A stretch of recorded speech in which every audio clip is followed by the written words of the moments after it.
Делегация Татарстана сегодня продолжила знакомство с местными предприятиями. Резинотехнический завод в городе Ангрен производит конвейерные ленты, сельскохозяйственные и автомобильные шины. Годовая мощность предприятия – 3 миллиона 200 тысяч изделий. Рустаму Минниханову показали производство и рассказали об особенностях технологии. Татарстан, как аграрный регион, заинтересован в таких поставках.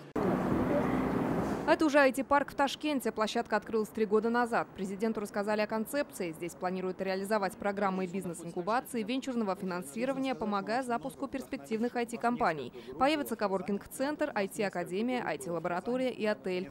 Месяц назад в Казани открылся новый IT-парк имени Ромеевой. И все новое не может не интересовать Татарстан. Это университет ИНХА. Это совместно с Кореей открыт у нас университет информационных технологий.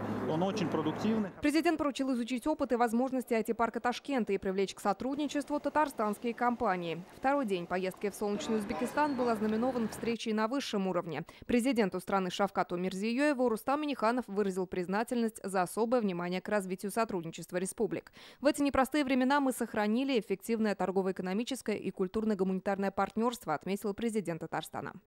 Автопром, нефтянка, энергетика. Все эти направления здесь очень перспективны. И мы получили одобрение, чтобы по всем этим направлениям работа шла.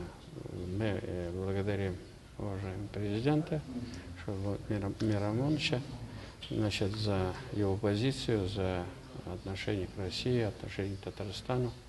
Мы очень удовлетворены нашим визитом. Рустам Минниханов обратил внимание, что год был активным в развитии сотрудничества. Это совместный проект «Технопарк Черчик» и открытый накануне первый международный филиал КФУ в Джизаке. По итогам прошлого года татарстано-узбекистанский товарооборот вырос на 23% и превысил $193 миллиона.